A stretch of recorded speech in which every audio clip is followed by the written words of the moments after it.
Eikö mä tarkoitin sitä, ettei osu tohon meidän... Hyvä Pekka! Tullaan pikkasen tänne päin. Niin. Vedetään vähän niin sanotusti tosta meidän kuuluttaman kontista poispäin, ettei satu ketään niin sanotusti puhaa leukaa. Hei, ja sitten seuraavat joukkueet. Mikäs meillä oli tulossa? Lammin ikkunat ja Impiläinen iskukooli.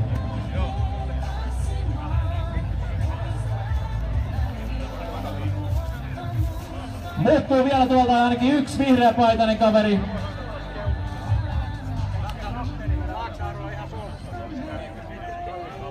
Ai, nyt ei oo kiire enää. Nyt on soutelut soudeltu, niin nyt voidaan ottaa niin sanotusti omaa aikansa.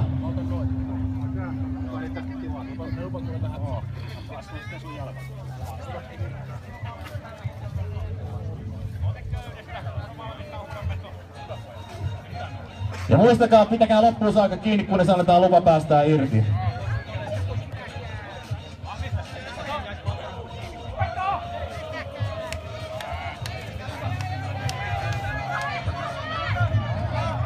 Ja täällä näyttää Impiläinen isku olevan kova jarru päällä. Katsotaan saavat toi loppuun saakka vedettyä sen. Tasasta näyttää olevan. Hei, kannustusta nyt yleisössä! Ääntä!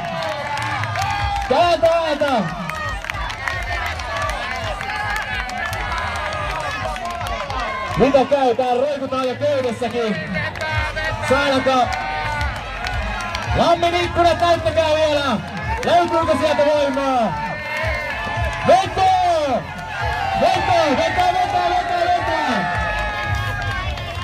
Kyllä, tää tuli nyt ihan selkeästi. Lammin ikkunat otti tästä erästä voiton. Eli pari minuutin tauko ja sitten jatketaan